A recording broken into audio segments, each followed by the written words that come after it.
తుండేవారు. అదంతా అప్పట్లో నిజమేనేమో అని అనిపించేది. పెరుగుతున్న కొద్దీ అవి కథలుగా మిగిలిపోయాయి. అయితే మరణించిన తర్వాత ఏమవుతుందన్న విషయం ఎవ్వరికీ తెలియదు. ఆత్మ ఉంటుందా? అసలు మరణం అంటే ఏమిటి? మరణం తాలూకా రహస్యాన్ని తెలుసుకోవడానికి ఎంతో మంది ప్రయత్నించారు. అసలు మరణం గురించి హిందూ పురాణాలు ఏమని పేర్కొన్నాయి? మరణం గురించి మాట్లాడాలంటే గరుడ పురాణం గురించే ఎందుకు చెప్తారు?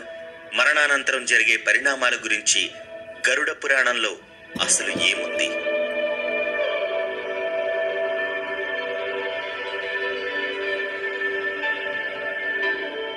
పుట్టిన వానికి మరణం తప్పదు, మరణించిన వానికి పుట్టక తప్పదు.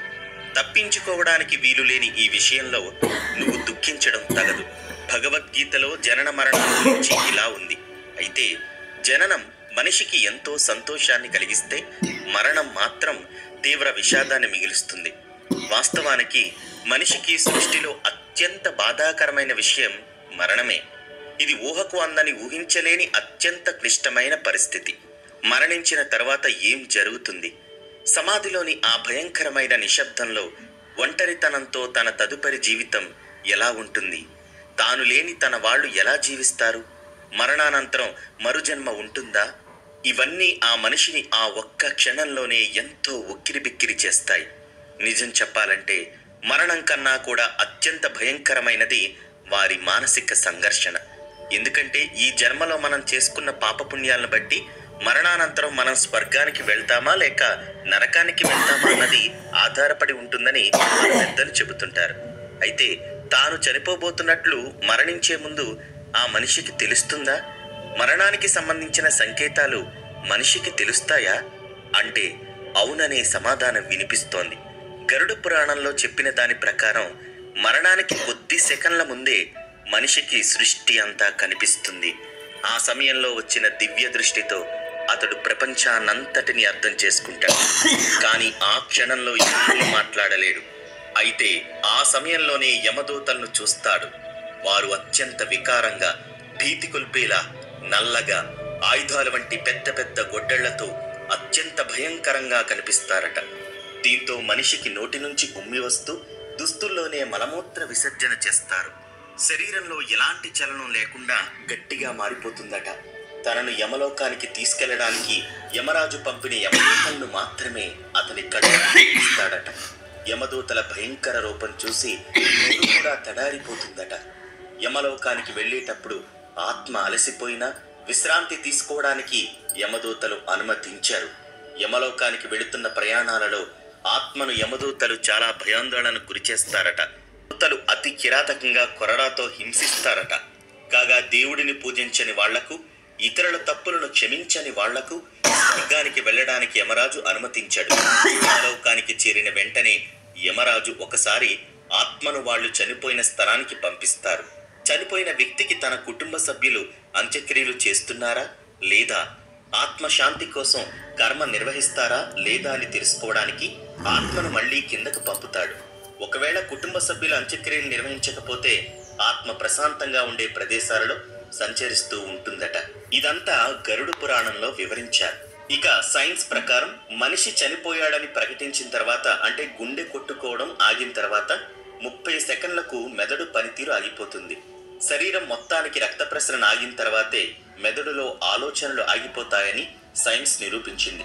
అయితే దైవ సంబంధమైన అంశాల ద్వారా మరణం గురించి అర్థం చేసుకోవాలి అనుకుంటే గనక పుట్టిన ప్రతి మనిషి మరణించక తప్పదు. మరణం అనేది అనివార్యంగా జరిగే ఒక క్రియ. కానీ జీవితాన్ని మరణాన్ని పోల్చడము సాధ్యం కాదు. ఎందుకంటే ఈ రెండు వేరువేరు.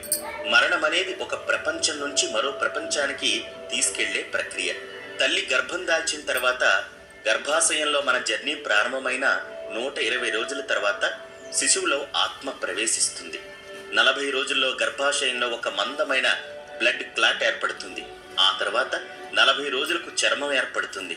ఆ తర్వాత దేవుడు ఆ బిడ్డ తలరాతను రాస్తాడు. వాళ్ళ జీవితం, పుట్టే డేట్ అన్నీ నిర్ణయించబడతాయి.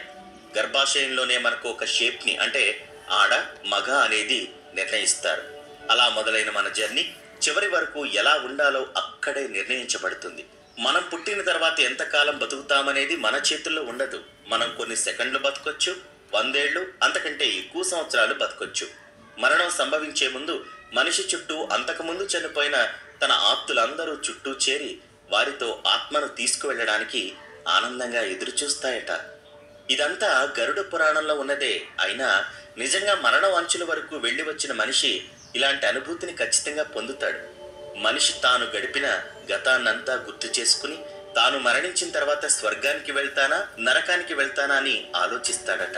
అయితే మరణించే ముందు ప్రతి మనిషికి భూమితో ఇక సంబంధం తెగిపోయింది అనడానికి సూచనగా మొదట మరణానికి సుమారు 4-5 గంటల ముందు భూమితో అనుసంధానింపబడి ఉన్న చక్రాలతో సంబంధం తెగిపోతుంది.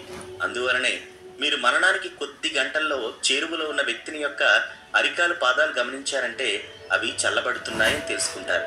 ఎప్పుడైతే మరణ గడియలు ఆసన్నమయ్యాయో అప్పుడు యమధర్మరాజు ఆ వ్యక్తి యొక్క ప్రాణాలు తీసుకెళ్లడానికి వచ్చాడని ప్రజలు విశ్వసిస్తారు.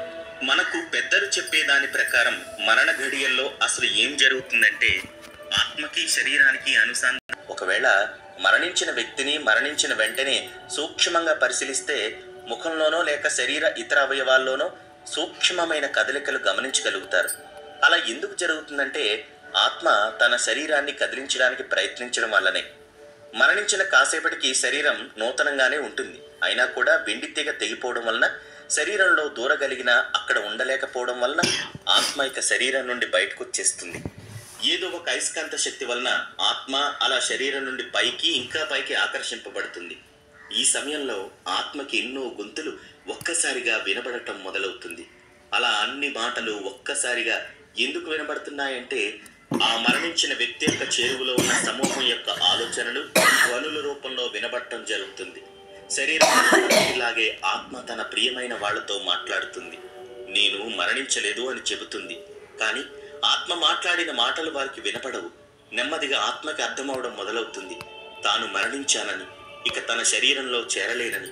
శరీరానికి సుమారు 12 అడుగుల ఎత్తులో ఆత్మ ఉండి ఆ గదిలో జరుగుతున్న అన్ని విషయాలు వినడం మరియు చూడడం జరుగుతుంది.